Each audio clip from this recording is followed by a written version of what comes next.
Que l'Outaouais se lève. Votre source d'information. Société avec Frédéric Bérard. Maître Bérard, comment allez-vous, Maître Bérard?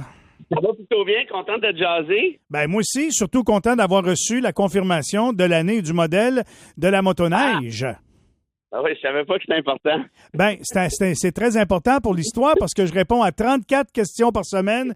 C'est quoi, là, le skidoo de l'avocat, là? C'est quoi, Michel? Bérard? C'est quoi son modèle, tu sais-tu? Puis là, moi, je suis obligé de répondre, Bérard, il dort au gaz propane quand vient le temps de parler de skidoo. Tu sais? Solide. Ouais, Solide. Puis ouais. il n'est même pas gêné à part ça. Ouais. Fait que c'est bel et bien un 2016 Lynx 2000 Oui. LT. C'est ça. Exact. Et c'est bon parce que merveilleux. j'avais peur que ce soit le modèle 2015. Certains modèles étaient ce que l'on appelle fan cool, donc à ventilateur. Lui est à liquid cool, il est au liquide, donc il y a du Prestone dans la motoneige. Arrête donc, toi. Ben oui. Fait que c'est une très bonne motoneige, Fred. Bon, ben ça, je suis content de l'apprendre, par exemple. Oui. Fait que là, maintenant qu'on le sait, on va pouvoir en faire la promotion puis lancer notre vente aux enchères. Là, on jase. Bon, dossier réglé. Bon, one down. Je te remercie. Ça a été long, mais Oui. Pas vite, mon affaire, mais on l'a eu. comment on dit ça? Tout vient à point à qui sait attendre. Oui, puis Pierre Falardeau disait aussi, les bœufs sont là, mais la terre est patiente. Oui. Ça reste savoir qui sont les bœufs, mais en tout cas, Bon. c'est une autre histoire. Je te permets 6 minutes et demie de canard orange des États-Unis. Je t'écoute. Ben écoute, à 6 minutes, tu colleras à shot, mais je sais pas pour toi. Je sais pas si tu as vu un peu ce qui se passe, Oui. mais je me suis dit qu'une petite revue de presse pourrait être sympathique. Vas-y Parce donc. que il s'en passe tellement des cossins qu'on perd le fil. Alors, j'ai dressé une petite liste. Alors, tu as vu que conformément à la promesse de Donald, on a commencé à déporter des gens. Puis moi, je te disais, ça va mal finir, ça n'a pas de maudit bon sens. Ils savent pas qui est quoi, puis ainsi de suite. Bon. Ça a commencé il y a quelques jours à peine. On a publié des nouvelles en disant, vous devez, dès que vous voyez un migrant, c'est votre devoir, vous devez le dénoncer. Ça, c'est des publicités gouvernementales, fédérales. Là. Hey. Si vous les dénoncez pas, là, c'est la loi, là. Vous violez la loi. Fait que là, tout le monde est en train de virer fou, tu auras compris. Ben oui. Même qu'au Mississippi, on donne 1000 piastres d'amende à quiconque dénonce un migrant. Qu'est-ce que je dis? 1000 piastres de récompense à quiconque dénonce un migrant. Terrible. 1000 piastres. Fait que là, tout le monde est en train de virer fou. Il y a des gens qui se cachent de partout. Les fruits sont en train de pourrir. Puis ça, je suis désolé, mais ça, j'ai pas de peine. Apparemment que les limes, les citrons, les oranges, tout ce que tu veux, c'est en train de pourrir à vitesse grand V. Alors, regardez bien ça, le prochain prix de l'épicerie, ça va être un petit peu moins comique. On a commencé à les déporter avec des menottes aux chevilles. Hey. Et Comme si c'était du monde dangereux, toi. Le New Jersey, le maire du New Jersey est sorti, il dit là, vous êtes en train de virer fou.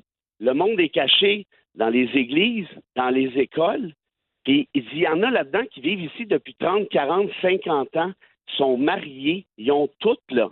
Ça, je te l'avais dit, ça allait arriver. Ouais. Ils ont toutes leurs affaires. C'est juste qu'il y a 40 ans, ils sont rentrés de manière irrégulière, parce qu'un immigrant illégal, ça n'existe pas en droit, on dit irrégulier. Et là, mariés plus tard avec des enfants, avec des jobs intégrés, vous courez après eux autres pour les sacrer dehors. La Colombie est obligée de dire, là, vous n'allez pas nous les envoyer dans des avions militaires. Ce sont des humains qui ont des droits. Donald a dit, toi, mets-toi de tes affaires, puis si t'es pas content, je te mets des tarifs de 50 %. Le Brésil a chialé aussi. Trump n'a rien dit sur le Brésil encore, mais d'après moi, ça s'en vient. Alors, qu'est-ce qui allait arriver avec tout ça, évidemment? Non seulement il y a un paquet d'arrestations arbitraires, mais il y a des arrestations complètement débiles.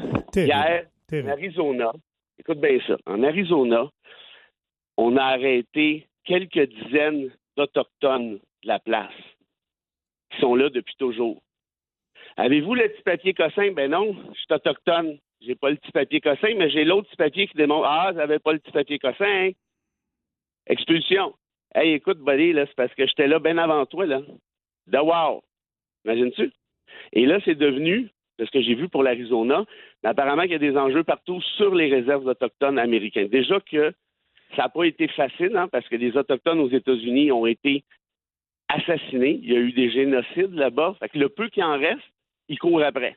C'est tout beau. Imagine-toi, là. T'es autochtone chez vous, là. Tes ancêtres sont là depuis X siècles. Et ça cogne à ta porte, c'est la DIA ou peu importe. Wow. C'était sûr que c'est ça qui allait arriver. C'est quand tu nages dans l'arbitraire, bon. Ça, c'est le bout plate. Il y a un autre bout plate qui est encore plus plate. Ben, c'est pas une compétition rendue là, mais plus fou. Il y a des regroupements qui se sont forgés, qui sont en train de se comment je te dirais, de prendre de l'élan. Les auditeurs qui nous écoutent, là, attention, je vous dis, c'est quelque chose.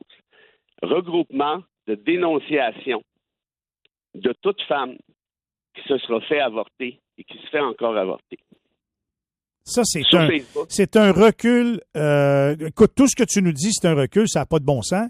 Mais particulièrement, ça se peut pas. Je peux pas croire. Écoute bien, j'ai pas fini.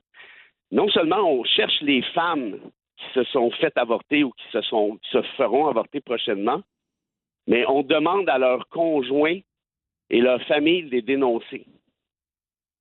Ben voyons. Imagines-tu? Ben, tout donc. Le conjoint, là... Je dénonce ma blonde est enceinte, puis elle veut se faire avorter. Oui. Je te dis ça de même, là, mais ça se pourrait qu'elle ait une bonne idée que c'est toi qui l'as dénoncé si personne d'autre est au courant. Tu sais, je dis ça comme ça, là. Puis ces maris-là, ces conjoints-là, eux-mêmes risquent des peines d'emprisonnement dans certains États, là, comme le Texas. Aider une femme à se faire avorter, tu peux te faire poursuivre pour ça, là. La femme qui est morte au Texas avant Noël, là, c'était dans un hôpital. Elle avait besoin d'un curetage, les médecins l'ont laissé mourir. Ils n'ont plus rien faire, madame. Elle est morte. Et là, on encourage toute une dénonciation par Facebook. Puis là, c'est pas un petit mouvement plouc-plouc, là. Et c'est de dire, toi, si tu assistes, tu vas aussi te faire poursuivre au criminel. Pas cute, ça? La Servante écarlate, version 2025, de toute beauté. Je t'ai gardé la dernière parce que je sais que j'ai plus de temps. Je pense que c'est la meilleure. Parce qu'au moins, elle a quelque chose de drôle, je pense. Au Mississippi encore, on est en train de péter les plombs, tu l'auras compris, on est en train d'adopter la loi sur l'érection. Hein? Erection Act. Hein? Oui, monsieur. Et messieurs, là, c'est le tour des femmes, là, c'est le tour des hommes à l'écoute. Prenez des notes. Hein? Parce que Erection Act. Hey. Si vous éjaculez sans avoir l'intention de procréer, donc de faire un enfant, vous êtes la première infraction passible de 1 000 $ d'amende. Il y en a qui vont se taper des 3-4 000 par jour. Non, mais attends une minute.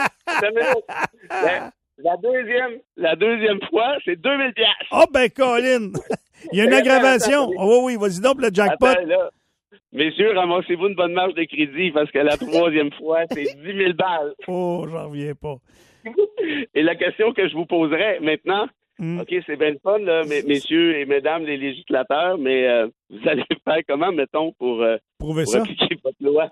Ouais. Ça comme ça. Ben, il n'y a plus de loi vraiment. Ils décident que tu as fait ça pas correct, puis c'est plus grave que ce que le tribunal dit ou pense. Je pense que c'est rendu là. Ah ben oui, mais c'est de toute beauté. Hein? Ça sert à rien un état de droit. C'est pas grave. J'avais hâte de te parler parce que je m'ennuyais. Ben, je te remercie de nous mettre la réalité là-bas, d'en face. J'ai encore envie de toucher du bois et de dire « Fuck, on est bien au Canada ». Oui, c'est touchant. Oui. C'est toujours pas mal. Oui. En attendant que les mesures économiques rentrent puis qu'on se replonge dans le PCU pour sauver les travailleurs qui vont perdre leur job au Canada parce que la carotte orange là-bas va nous faire ça, là. C'est 100 000 jobs au Québec qui, de ce que j'ai compris, je ne sais pas si les chiffres sont confirmés, mais qui se perdraient. Ben, ils disent que ça pourrait être jusqu'à 500 000 en Ontario. Wow. OK, mon Fred, citation, s'il vous plaît, en ce mardi matin, 28 janvier 2025. Ben, tu peux être sûr, puis je vais t'en faire deux vite, parce qu'il me reste 32 secondes, j'ai calculé. Jacques Hébert, ancien candidat du Canada au prix Nobel de la paix, qui disait « Il est chanceux que la perfection ne soit pas de ce monde. Autrement, on le considérait comme étant un parfait imbécile. Et la deuxième, un proverbe turc. Je me suis dit qu'on était dû pour un proverbe turc. Oui, on était dû, oui. Effectivement, j'attendais après ça. Je me disais, il me semble, un matin, j'entendrais un proverbe turc. Bon. Parfait. Comme tête de turc, on va te servir un proverbe turc. Vas-y. Et le proverbe turc dit ceci. Je l'avais dit comme ça dans l'air. Quand un clown aménage dans un palais, il ne devient pas roi. C'est plutôt le palais qui devient un cirque. Je l'ai vu passer sur les médias sociaux et je l'ai commenté. Et c'est tout à fait vrai, mon cher Fred Bérard. C'est malade. Je te remercie ce matin de nous avoir fait part de ça. C'est le présage de ce que vivent les gens du côté des États-Unis. Puis ce que vous venez d'entendre, c'est pas inventé, c'est pas de la fiction.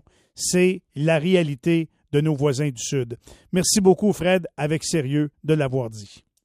Un gros câlin, puis on reste méfiant sur tout ce qui s'appelle violation de l'État de droit. On a une job à faire. À vendredi. Lâchez pas, on s'en charge.